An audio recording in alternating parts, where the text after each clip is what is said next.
Halo sahabat biologi, berjumpa lagi dengan saya, Eni Dahlia. Kali ini saya akan membahas materi tentang virus. Mari pertama kita bahas sejarah tentang virus. Sejarah ditemukannya virus, nah pastinya belum banyak orang yang tahu nih sejarah pertama kali ditemukannya virus. Oleh karena itu, mari kita jelaskan sedikit tentang pertama kali virus ditemukan. Jika berbicara siapa pertama kali yang menemukan adanya virus di dunia ini, maka jawabannya adalah Adolf Meyer yang merupakan seorang ilmuwan dari Jerman. Ia pertama menemukan virus pada tahun 1883 melalui pengamatannya terhadap daun tembakau yang dimana daun tersebut terdapat bintik-bintik kuning. Setelah melihat hal itu, Adolf Meyer mulai melakukan penelitiannya dengan cara mengekstraksi getah tembakau yang kemudian menyemprotkannya pada daun tembakau yang kondisinya dalam keadaan sehat. Getah yang sudah disemprotkan ternyata membuat daun tembakau sehat menjadi muncul bintik-bintik kuning. Berkat rasa penasarannya, Adolf Meyer mulai mencari tahu penyebab daun tembakau muncul bintik-bintik kuning dengan menggunakan mikroskop. Dari pengamatannya melalui mikroskop, ditemukan bahwa daun tembakau yang ada bintik-bintik kuning tidak ada bakterinya. Dari penelitian yang dilakukannya, Adolf Meyer menyimpulkan bahwa daun tembakau yang menjadi tidak sehat karena di dalamnya terdapat suatu makhluk yang ukurannya lebih kecil daripada bakteri. Nah, setelah penemuan virus dilakukan oleh Adolf Meyer, maka di tahun 1892 ada seorang ilmuwan bernama Dmitri Ivanovsky dan ia berasal dari Rusia.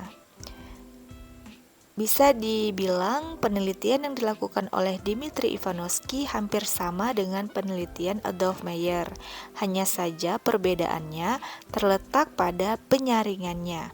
Getah yang disaring oleh Dmitri Ivanovsky menggunakan saringan bakteri. Hasil saringan itu kemudian disemprotkan ke daun tembakau yang masih dalam keadaan sehat. Setelah disemprotkan, daun tembakau yang sehat berubah menjadi sakit. Hasil penelitian ini sama dengan Adolf Meyer, yang dimana daun tembakau sehat berubah menjadi sakit karena adanya makhluk yang bisa membuat daun tembakau tidak sehat lagi. Penemu selanjutnya adalah Martinus Beijering. Penelitian terhadap virus terus berkembang dengan menggunakan daun tembakau.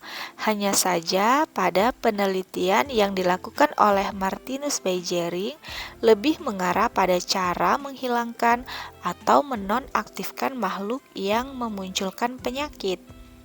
Ia merupakan seorang ilmuwan yang berasal dari Belanda. Martinus Beijering menggunakan alkohol untuk menonaktifkan makhluk yang bisa membuat makhluk hidup menjadi sakit. Ternyata, penelitian itu tetap belum bisa menonaktifkan makhluk yang berukuran lebih kecil dari bakteri, dan Martinus Beijering mengatakannya dengan sebuah virus lolos saring. Di tahun 1935, ada seorang peneliti yang berasal dari Amerika Serikat yang bernama Wendell Stanley yang melakukan penelitian terhadap makhluk yang dapat menyebabkan daun tembakau menjadi sakit. Dari penelitian yang dilakukan, ia berhasil mengkristalkan makhluk tersebut dan kemudian penyakit yang terjadi pada daun tembakau dinamakan tobacco mosaic virus. Sekarang mari kita bahas pengertian tentang virus. Kata virus berasal dari bahasa Latin yaitu virion yang artinya adalah racun. Kemudian ciri-ciri virus. Virus sering diperdebatkan statusnya sebagai makhluk hidup karena ia tidak dapat menjalankan fungsinya secara biologis. Karena karakteristik khasnya ini, ia selalu terasosiasi dengan penyakit tertentu, baik pada manusia, pada hewan, atau pada tanaman. Lalu, apa saja ciri-ciri yang dimiliki oleh virus? Berikut kita bahas. Yang pertama, hanya memiliki satu jenis asam nukleat yang diselubungi oleh kapsid atau selubung protein. Asam nukleat ini yaitu DNA atau RNA saja. Yang kedua, ukurannya sangat kecil, yaitu antara 25 sampai 300 nanometer. Yang ketiga, tubuh virus tidak berbentuk sel, sehingga virus tidak memiliki inti sel, membran plasma, dan sitoplasma. Yang keempat, hanya dapat hidup dan berkembang biak pada sel hidup atau dikenal juga sebagai parasit obligat. Yang kelima, merupakan suatu makhluk metaorganisme. Yang keenam, memiliki beberapa bentuk tubuh. Bentuk tubuh virus yaitu bulat, batang, bentuk T, dan silindris. Struktur tubuh virus. Pada umumnya, struktur tubuh yang dimiliki oleh virus terdiri dari asam nukleat dan kapsid. Selain itu, mikroorganisme ini juga memiliki struktur tambahan, seperti asam nukleat ini terdiri dari DNA atau RNA. Secara umum, struktur tubuh virus terdiri atas 4 bagian utama, yaitu kepala, isi tubuh, ekor, dan kapsid. Klasifikasi virus. Klasifikasi virus berdasarkan jenis sel inangnya dibagi menjadi 4. Yang pertama, virus penyerang tanaman. Virus ini bisa merusak tanaman yang sedang kamu tanam dan rawat. Contohnya, tungro dan tobacco mosaic virus. Yang kedua, virus penyerang manusia. Virus penyerang manusia sangatlah banyak dan beberapa virus ada yang membahayakan manusia, seperti virus HIV, influenza, virus corona, virus Omikron, dan lain-lain. Yang ketiga, virus penyerang hewan. Virus penyerang hewan ini bisa membuat hewan yang kamu rawat jatuh seketika atau bahkan mati. Contohnya flu burung, rabies, dan lain sebagainya. Yang keempat, virus penyerang bakteri. Virus penyerang bakteri salah satunya adalah virus T. Kemudian klasifikasi virus berdasarkan ada atau tidak selubung nukleokapsid. Yang pertama, virus berselubung. Virus berselubung adalah virus yang di dalam selubung itu ada glikoprotein dan lipoprotein. Misalnya paramyxovirus, herpes virus, toga virus, dan lain sebagainya. Yang kedua, virus telanjang. Virus telanjang adalah virus yang tidak mempunyai selubung di nukleokapsid, seperti adenovirus, reovirus, papovirus, dan lain sebagainya. Klasifikasi virus berdasarkan jenis asam nukleat. Beberapa virus ada yang diklasifikasikan berdasarkan jenis asam nukleatnya, di antaranya virus DNA. Virus DNA adalah virus yang dimana asam nukleat yang dimiliki berupa DNA, misalnya parvovirus. Kemudian virus RNA.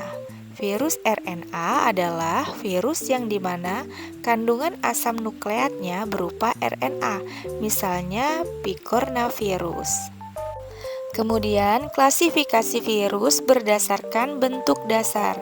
Jika diklasifikasikan sesuai dengan bentuk dasarnya, maka virus dibagi menjadi 3 jenis, yaitu virus helikal. Virus ini hanya mempunyai satu sumbu rotasi saja, yang dimana bentuk sumbu itu seperti batang panjang.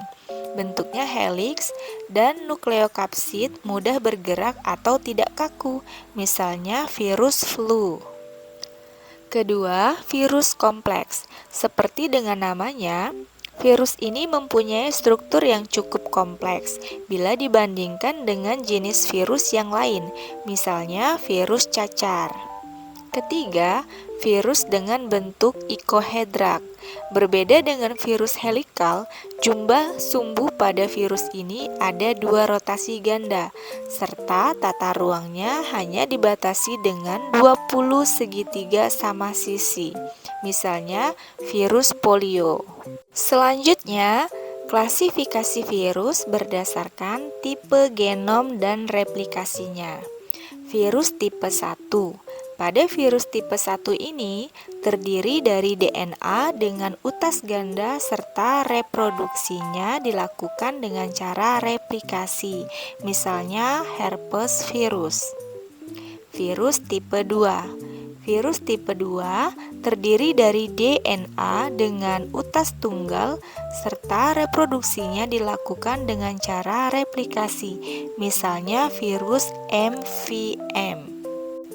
Virus tipe 3. Virus tipe 3 terdiri dari RNA dengan utas ganda serta reproduksinya dilakukan dengan cara replikasi, misalnya reovirus. Virus tipe 4 terdiri dari RNA dengan utas tunggal positif serta reproduksinya dilakukan dengan cara replikasi, misalnya virus polio. Virus tipe 5 terdiri dari RNA dengan utas tunggal negatif dan reproduksinya dilakukan dengan cara replikasi, misalnya virus rabies.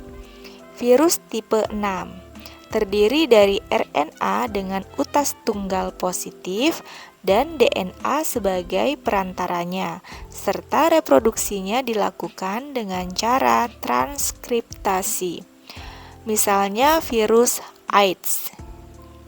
Virus tipe 7 terdiri dari RNA dengan utas ganda dengan RNA sebagai perantara serta reproduksinya dengan cara transkriptasi balik, misalnya heparnavirus. Klasifikasi virus berdasarkan jumlah kapsomer. Virus yang kapsomernya berjumlah 32 seperti parvovirus. Virus yang kapsomernya berjumlah 60 seperti picornavirus. Virus yang kapsomernya berjumlah 72 seperti papovirus. Virus yang kapsomernya berjumlah 162 seperti herpes virus. Virus yang kapsomernya berjumlah 252 seperti adenovirus. Klasifikasi virus berdasarkan jenis asam nukleat. Beberapa virus ada yang diklasifikasikan berdasarkan jenis asam nukleatnya, di antaranya virus DNA. Virus DNA adalah virus yang dimana asam nukleat yang dimiliki berupa DNA, misalnya parvovirus. Kemudian virus RNA. Virus RNA adalah virus yang dimana kandungan asam nukleatnya berupa RNA, misalnya picornavirus. Mari kita bahas bentuk-bentuk virus. Virus yang sering kita ketahui biasanya berupa lingkaran, tetapi pada kenyataannya ada banyak sekali bentuk virus. Lalu apa saja sih bentuk virus yang ada? Yang pertama, virus dengan bentuk filamen atau benang. Layaknya sebuah benang, maka virus ini bisa dibilang memiliki ukuran yang cukup tipis, misalnya virus Ebola. Virus dengan bentuk bulat. Virus berbentuk bulat merupakan virus yang umumnya diketahui oleh banyak orang. Salah satu contoh dari bentuk virus ini adalah HIV. Yang ketiga, virus dengan bentuk seperti huruf T. Virus ini bentuknya mirip sama dengan huruf T. Virus dengan bentuk ini contohnya ada pada virus yang mengganggu kesehatan bakteri Escherichia coli atau dikenal dengan bakteriofag. Virus dengan bentuk batang. Virus batang ini bisa kita lihat pada tobacco mosaic virus. Kemudian virus dengan bentuk batang dan ujungnya oval. Pada virus berbentuk batang dengan ujung oval ini, salah satu contohnya berupa virus rhabdovirus. Selanjutnya, virus dengan bentuk polihedral. Salah satu contoh virus yang memiliki bentuk polihedral adalah adenovirus. Nah, sahabat biologi, sampai di sini dulu pembahasan kita tentang materi virus. Di video selanjutnya, kita akan membahas tentang virus dan peranannya. Jika video ini bermanfaat untuk kalian, jangan lupa di-share, like, komen, dan subscribe. Sampai jumpa di video selanjutnya. Terima kasih.